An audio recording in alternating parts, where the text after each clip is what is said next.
We'll get to episode 210 in just a moment, but before we do, I'd like to ask for your support of this podcast, and it's very easy.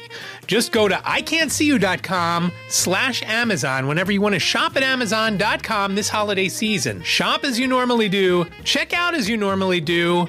I do earn a small commission, and it doesn't cost you anything more. Again, that's iCantCU.com/Amazon. Thank you so much for your support. I really do appreciate it. From Studio B in Swarthmore, this is the I Can't See You podcast with David. It's like blind people for dummies.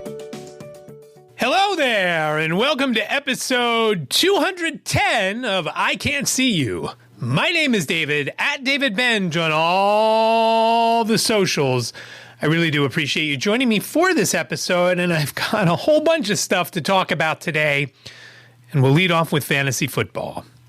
That loss a couple of weeks ago kind of did me in the all-blind league. I'm in the playoffs, but I don't have a first-round bye, and even though I won this week and finished third overall, I have to play Frank. I did lose to Frank in the Frenemies League, but it didn't matter. I had clinched the division, and I was already in the playoffs. I had already clinched a first-round bye. In the Frenemies League, I'm off. I didn't make any moves there that at least I can remember. And it's going to be tight between Frank and I in the All-Blind League. I'm hoping to move on and play next week. I don't know who I would play if I do win, but I just hope to win. Good luck to Frank. We'll see how it goes. In hockey, it was a close one. I lost, but I remain in the top four. I don't remember if I'm 3 or 4. I think I'm 4 this week. I keep fluctuating back and forth.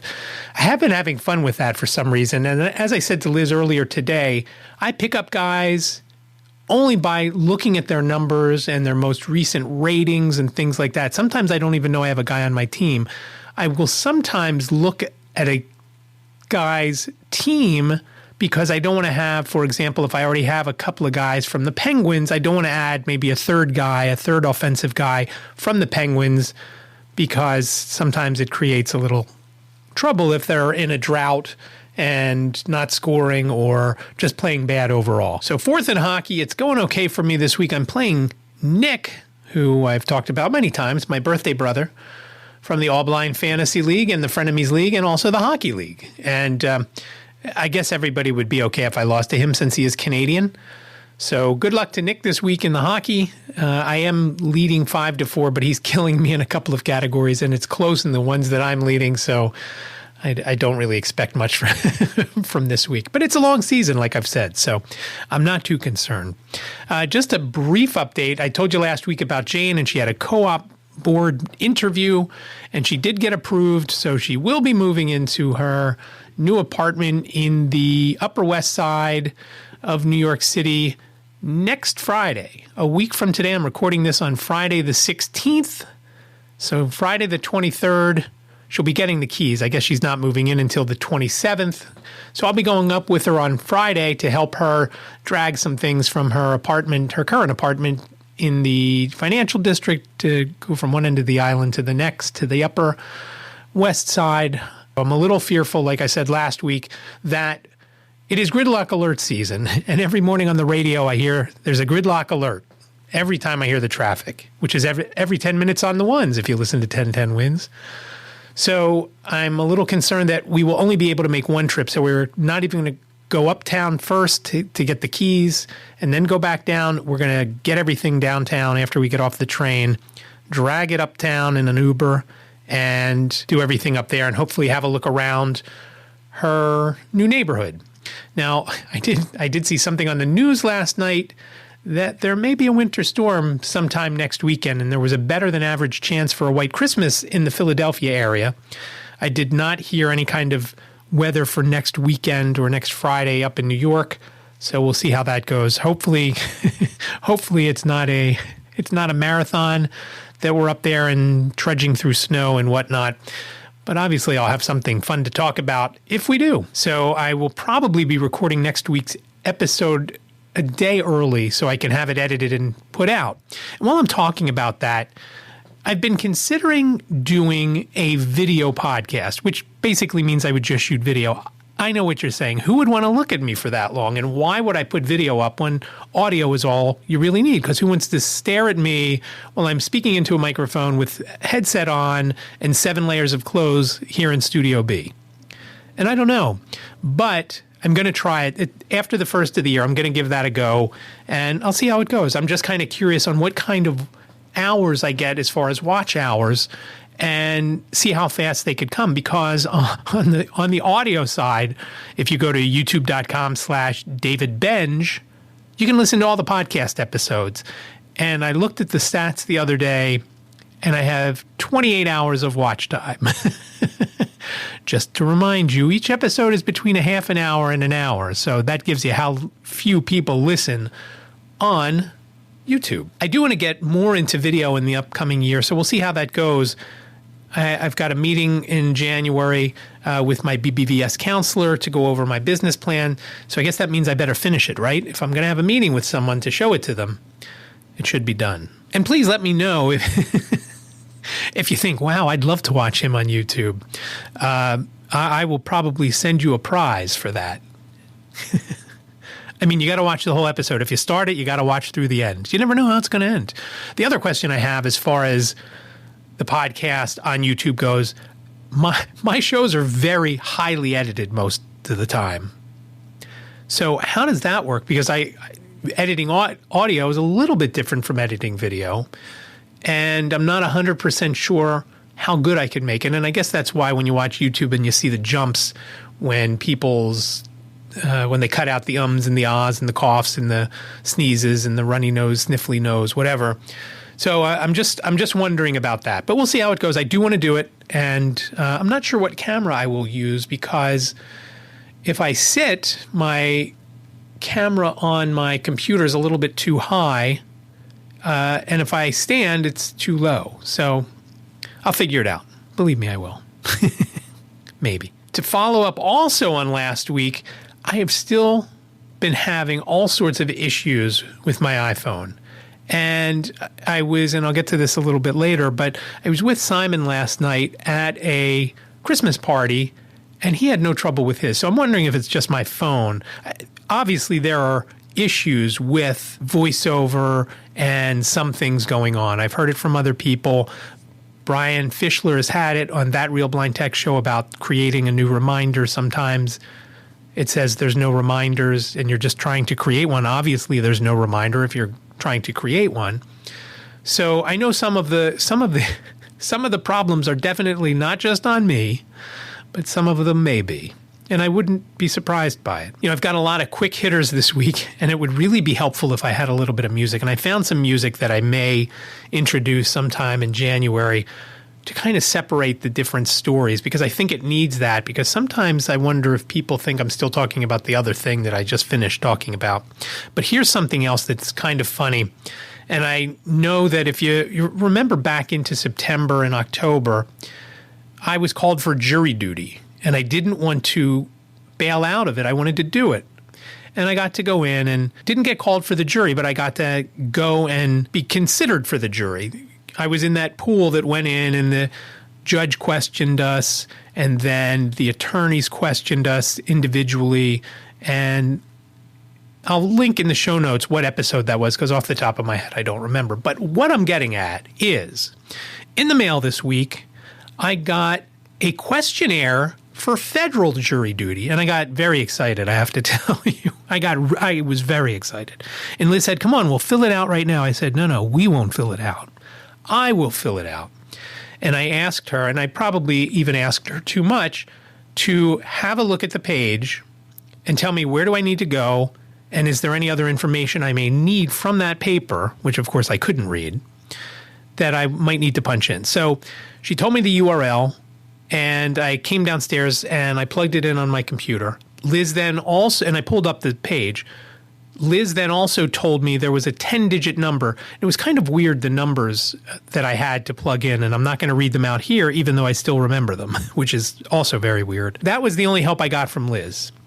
And I then went through within the next half hour, I came back to the computer because we were in the middle of doing something else. We were going through the mail and then we had something else to do.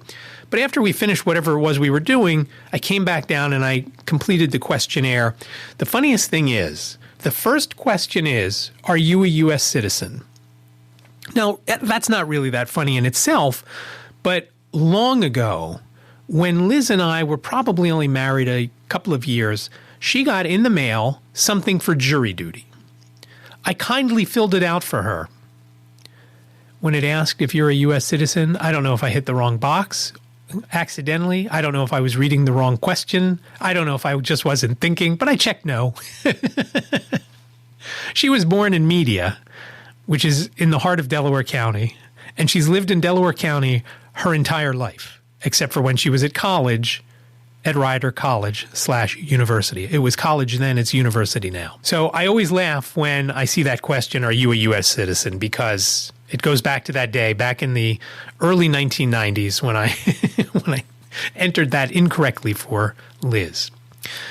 So I completed the questionnaire, and I was so proud of myself because I did not use my eyes to complete it because my eyes were a little funny that day. I definitely would have answered some questions wrong if I tried to read the questions with my eyes. So I used VoiceOver, and I had never used VoiceOver on a form like this before. And I was curious to see if I could do it. And obviously, if I had trouble, Liz was one flight above me in the kitchen doing some work on her computer. And we'll get to her work in a minute.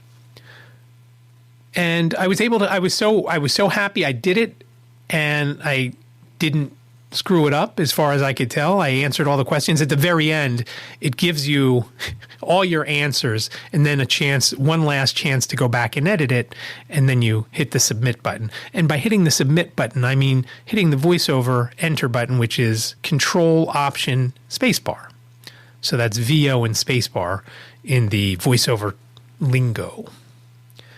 So I did that, and I was pretty excited that I was able to do it.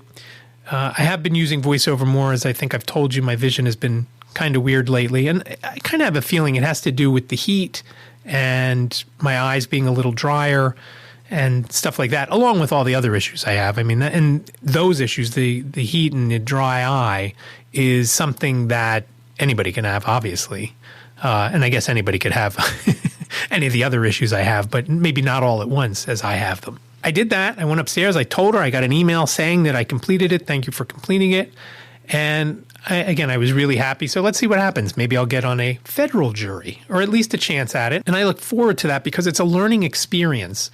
And I watch all these shows that have courtroom stuff going on and wonder, is it true to form like that? And at least what I found from the one that I had in Delaware County Court, it seemed to go just as it does on TV, just minus the exciting parts. It was interesting just to be there and experience it in person. I mentioned Liz was doing some work. She was probably still looking for a job, and it's just troubling how many rejections she is getting. She got one today she didn't even remember applying for, and I had to remind her how I sat with her when we were doing it. She had applied for some position at Amtrak, and I thought that it was pretty much right up her alley. It was a customer service position. I don't remember what kind of pay it was. It wasn't great pay, but it wasn't terrible. And I'm sure it came with some perks of free train travel or something like that. And she got rejected. They're going in a different direction, as I think the email said. And I just don't get it. She got something earlier in the week from some other place. Now she is set to have a conversation with someone from, it was a credit card company that's based out near where my mom and dad lived in Glen Mills. I don't remember the name, but again, she's qualified for it. She's qualified for all these positions. I don't know if it's a resume that's funny. She's certainly not getting the interviews, so it can't be the interview. It's not that she's not doing well in the interview, because I think she's only talked to one company as far as interviewing goes. All the others have been applications or resume submissions via Indeed or one of the other job board. But she has been filling in from time to time at Walden, and she is still very happy that she left. It's not the greatest, but at least it's not, she's not stuck there every day. As I said, I'm recording this on Friday the 16th, And this past weekend, we had our monthly Keystone Chapter meeting at the Penn Museum. The neat thing about this one was, after the abbreviated meeting, we had the chapter Christmas party. Sometimes they call it the holiday party, but it's a Christmas party. If it were for Hanukkah, we wouldn't be having it. But it was a lot of fun. It's always fun just to get together, even at the party. But it's very hectic for me. And I'm always running around the museum. Sometimes people come in through the front and I have to help guide them through. And there's this one section of the museum that is I'm always fearful of walking through it. First of all, there's old stuff that's probably really expensive that I don't want to run into and break. And there's display cases with a lot of stuff in them that I don't want to break. And I also don't want to get hurt, but mainly I don't want to break anything. Because I was told when I was little, if I break it, I bought it, my parents would tell me. I don't ever remember breaking and buying something. I'm sure I broke stuff, but I don't ever remember paying for it. Maybe my folks did. Maybe they said, don't worry about it. I don't remember any of it. Going to help folks get from the front of the museum, or more times now, going to the train station, which is not too far. It's just across a parking lot and then a street. And the whole issue with me as far as going to get folks from the train station is the street. I think it's called Convention Avenue. And it runs behind the Penn Museum and it runs towards where the old Philadelphia Civic Center used to be. And again, I think it's called Convention Avenue or Convention Boulevard. It ends at Franklin Field at the one end. But there's this traffic light where people can pull in and pull out of the parking garage. But because it's not very heavily traveled on the weekend, on Saturday, and there's not a whole lot of cars, I guess the cars coming out of the parking garage trigger it. So it's rarely green for me to cross, and I can't see the light. And the street itself doesn't have a lot of traffic, so it's not like I can tell if it's green or it's red. Again, when I cross the street, I have to wait and listen for traffic. So sometimes I might wait through a cycle or two just to hear the traffic pattern.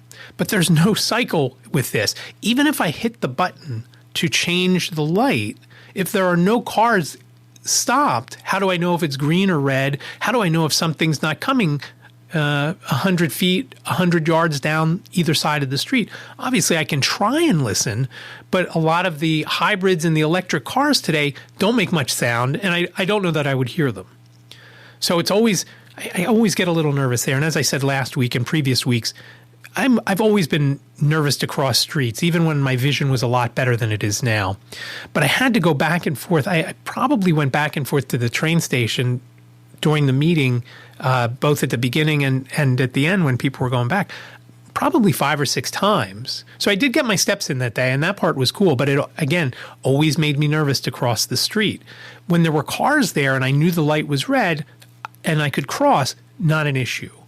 It's those times when there's nothing coming on either side, nobody pulling out of the garage, and I know one time it was a crapshoot. I didn't hear anything, and obviously I didn't see anything. Not that I would see something if it were more than 20 feet down the street. So I took a chance and I went, and I hope not to end up like a hood ornament. One of the other things we had to do, because we were having the holiday party, and this is kind of funny, we had ordered pizza for our holiday party, and I helped someone find the cafe because they wanted to get some coffee. And while they were at the cafe, I was going to go help Harriet and Lisa carry the pizzas. There were 6 of them, and some 2-liter bottles of soda from the front. And again, they were at the front where you have to go through that one crazy gallery where there's stuff everywhere, and it's not an easy grid. You kind of have to walk on an angle, a couple of different spots, and there's one section where they have these signs, and I don't remember what the signs say. They're basically an 8.5 by 11 inch sign on top of a very skinny pole on a very small stand that comes up 5 feet, 4 feet, but 9 times out of 10, I do not see it even when I'm right on it. I've knocked it over at least once and run into it. I can't tell you how many times. So I usually try to stay to one side of the gallery or the other because these are in the middle near this seating area. And because I was following Harriet and Lisa, I was worried. And they went through the middle, and I said, oh, you guys are going through the middle. I can't go that way because I'm going to hit that sign holder. And I went around a different way because I did not want to, hit those signs or maybe catch when they have some benches there. And I know I've run into them with my shin on one occasion because of the pace that I was walking at and the way the cane hadn't come all the way, or maybe the cane was already heading back to go in front of the other foot. So I'd clipped the corner of it with my shin, and that didn't feel good. It didn't hurt like when I hit the wall back in Pittsburgh, but it still didn't feel good. Harriet was communicating with the driver, and the driver said, yes, I'm at 3220 South Street, and the museum is 3260. And so I told Harriet and Lisa to stay in the building, and I walked to the front. It was a fairly cool day, and I walked past the fountain. There's a fountain in front and some seating outside, and then some stairs, and then another set of stairs where you can get down to South Street. Both sets of stairs, only a few stairs. I want to say it's 4 or 5 in one section and only a couple in another section. So I'm standing there on the sidewalk in front of the museum, and Harriet was telling the guy that I was out there and was on the phone with him and said, there's a guy out there waiting for you. Just look for his white cane. And then Harriet tells me, he says to her, oh, yeah, I see the old man over there. So I don't know if my beard is getting grayer, which I think it is because when I shave, I see less of it in the sink, which is white. So I just thought that was funny because I always say to Liz how old we are, and that guy confirmed it. So the next couple of stories that I have are kind of related. As I mentioned earlier, Simon and I went to the Philadelphia Meetup for the Blind Christmas party that was on Thursday night, and that's why I did not record this episode on Thursday night. And it was a lot of fun. We saw some people that we haven't seen in a while. I haven't personally done too many meetups in the last year. I've done some things with Trish, who is the leader, the head of that, and Catherine, who is also part of Philly Touch Tours with Trish. But I haven't done many meetups, and I don't know. There were a couple that I was busy for. I can't even remember the last time I did a Philly meetup, but I like to get together with the people because, again, most of them are not folks in the NFB. Of course, Simon is in the NFB and in the Keystone chapter, but I got to see a person named Juliet was there who used to be in Keystone chapter and who I mentioned back over the summer. She works at the IRS, so she came into the Blind Bodega and we got to talk and catch up there. And so it was good to catch up with her again there, and I'll talk a little bit more about that in a minute. But we had sandwiches and there were salads and cookies and all sorts of stuff. Liz had made these candied pecans that everybody seemed to like. And it was a lot of fun. It was a lot of fun to get together. Now, it was a horrible rainy day in this area yesterday. And I didn't want Liz to drive in. She would have gone. But one of the things, and it's funny, when at the party, I was talking to Juliet, and a whole bunch of people were there that had guide dogs. And some of them took their collars off, so you could pet them and play with them, and all of them are very well behaved. And it always makes me think of Ziggy. Now, Ziggy is getting better. Again, he just turned 2 in November, so he's got a few years before he gets it, right? He is getting better, though. So we were talking, and Juliet was petting one of the dogs, and she said, it really changes your life. And I said, yeah, we got a golden retriever in January of 2021. And if we didn't have that dog, Liz would be here tonight with me. We don't like to leave him. And she was saying, yeah, I would feel bad if I went to work and nobody's home with this dog for 8 hours at a time. That would be terrible. And that's the exact reason why Liz didn't go. Not because she had something else to do, not because she doesn't like anybody else there. She didn't go because we hate to leave Ziggy for that long. Now, as I mentioned earlier, Jane's going to be moving. And on the 27th of December, Liz and I are driving up to New York. So Ziggy's going to be hanging out in his cage for 6 or 7 hours, which we hate to do. Jacob's working that day. We may have someone come and let him out. There's somebody I went to high school with. I think I had mentioned her before. I'll put the link in the show notes to her business, and maybe we'll have her come and let him out and play with him for a little bit just to let him stretch his legs and whatnot. So talking about that with Juliet, it just everything, and I said exactly why we don't go anywhere anymore, why we are home most of the time. Other than the party last night, I don't know if I'd been out of the house with Liz at any time this week. I think the last time I was out, I was at the Keystone party. Liz drove me in for that because I had some things to carry. Liz made these delicious gingerbread latte cookies. If I can find the recipe online, I'll link to it. I don't know if she has the link because Liz is a printer and we have binders and binders and binders of recipes. I would bet there's more than 10,000 recipes in this house. Not from cookbooks, from binders.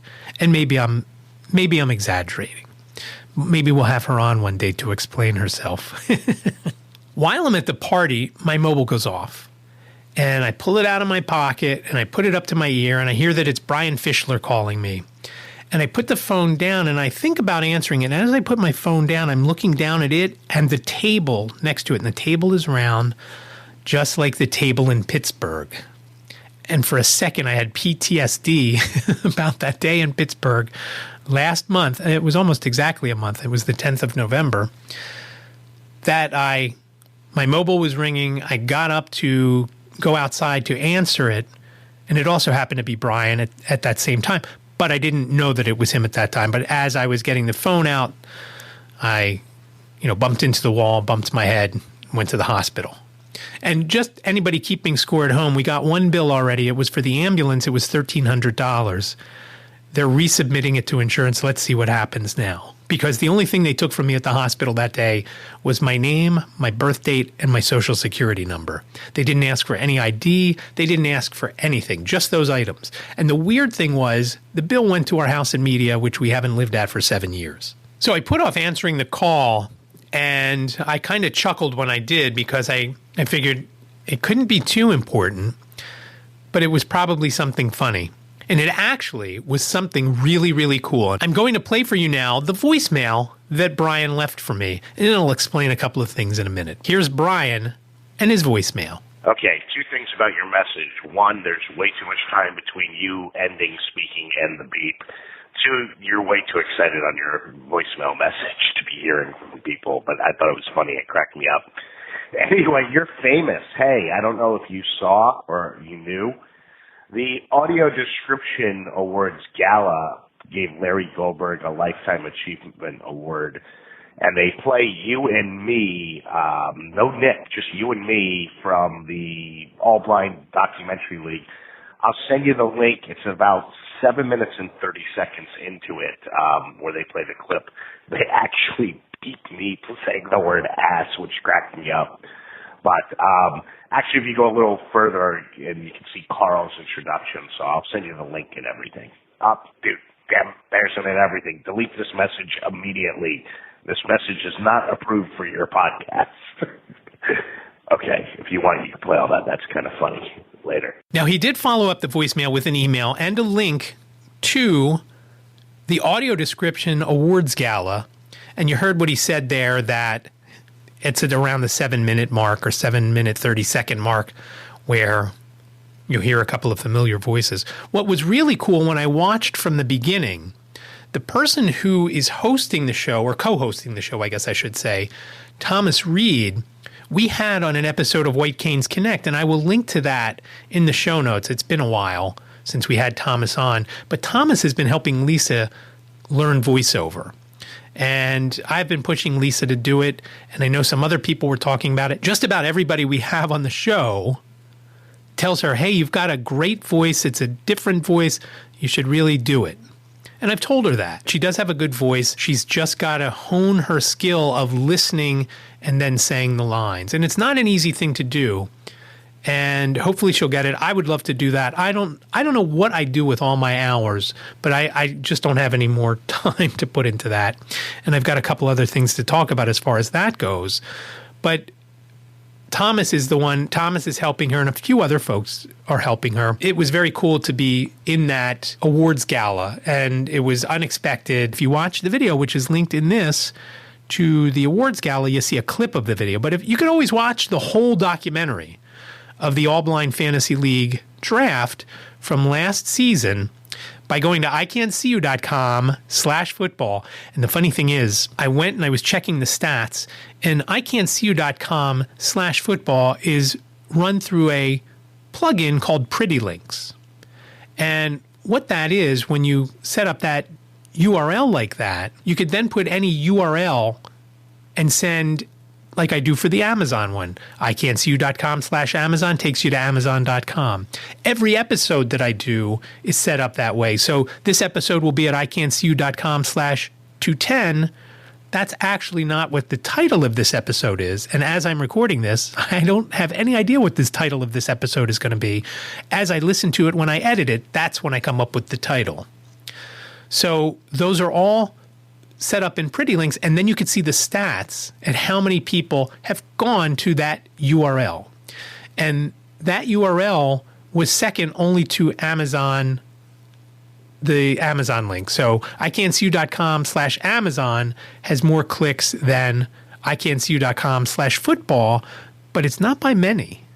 And I don't remember the exact stats, but it was well over 1,000 had clicked on iCantCU or gone to iCantCU.com/football. So again, iCantCU.com/football to see the whole documentary, which if you watched the link to the awards gala and saw that clip, that's where that's from. The documentary is really not that long, and if you haven't seen it, it's only about 4.5 minutes, but it's very cool. And Brian and I were actually talking about that today, how neat and how much has come from that. And it's just, again, he said, "You're famous," as you heard him saying that, and I said, "The only reason I'm famous is because of you."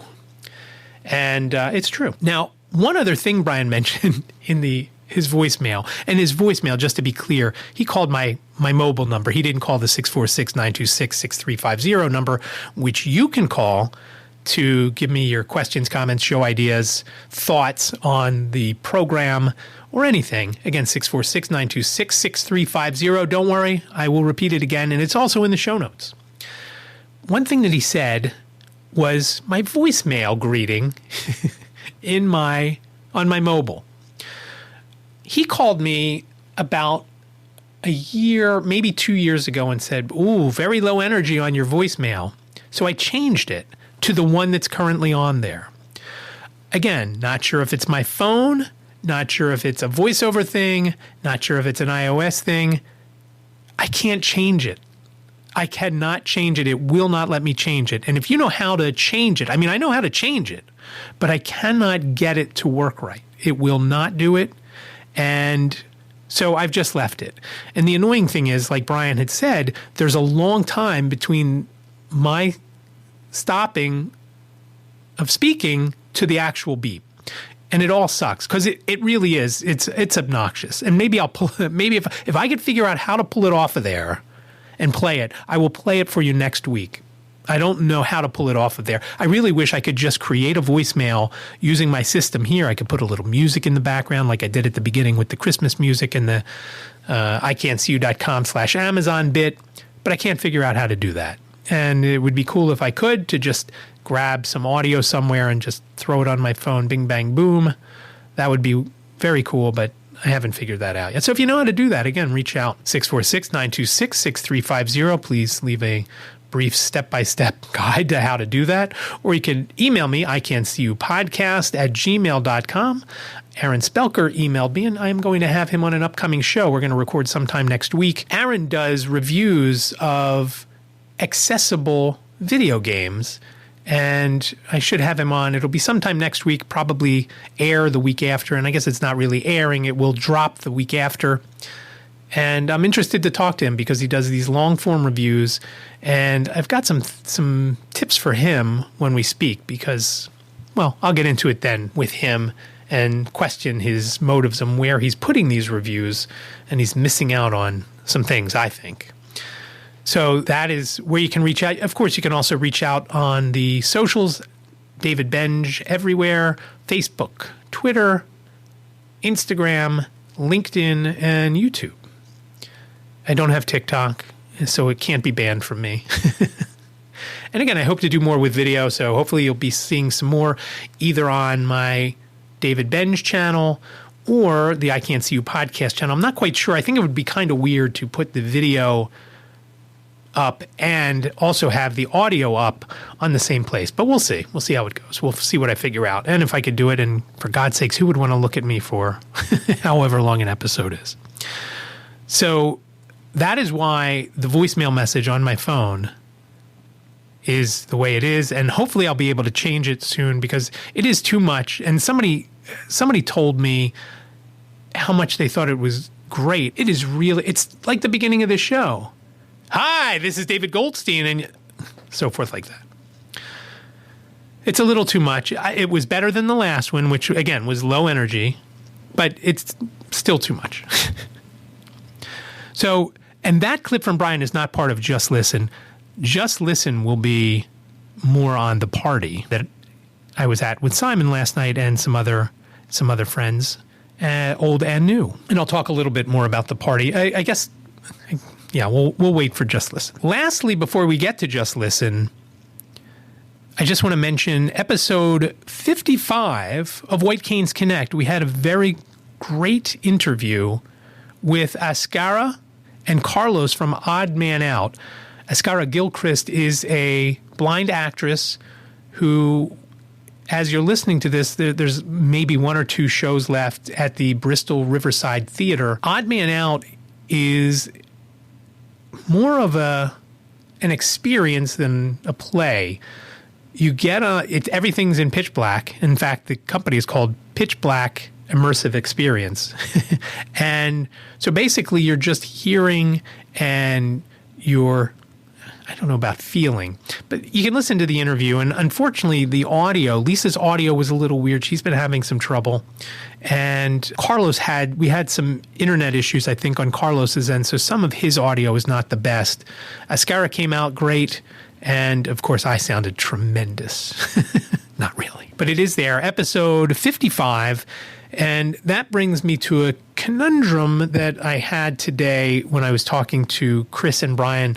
We're going to be redoing the National Federation of the Blind of Pennsylvania website. And I wondered, and we talked about it a little bit, the three of us, do we put the podcast on that website as opposed to whitecanesconnect.com? We could always use the whitecanesconnect.com to be a shortcut to get to that section of the NFB of PA website. And I think we might do that because at the rate that I'm going, I'm never going to have that website done. So we'll see how that goes.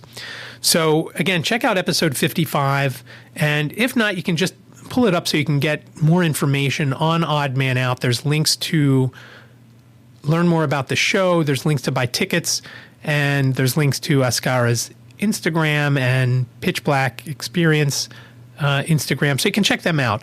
Again, it's episode 55 of White Canes Connect. All right, so here we have Just Listen. And in this week's Just Listen, I took some video last night of the holiday party, the Christmas party, for the Philadelphia Meetup for the Blind, which, again, was a lot of fun. It was very costly for Simon and I because our round-trip Uber was about $140. Now, you may be asking, where did you have this Philly Meetup for the Blind group? Was it in New York? No, it was in Philly. It was $57 going and $79 coming back. So I owe Simon some money because I paid on the way out and he paid on the way back. So I owe the poor kid. He's probably working the streets right now, holding the paper cup in front of the supermarket. No, I don't think he's doing that. I think his parents will at least feed him until I give him the money that I owe him.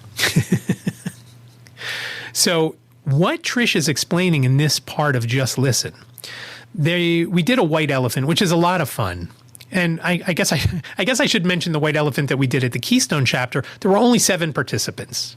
I was one of them. Simon was one of them. The gift that I brought was Tito's vodka.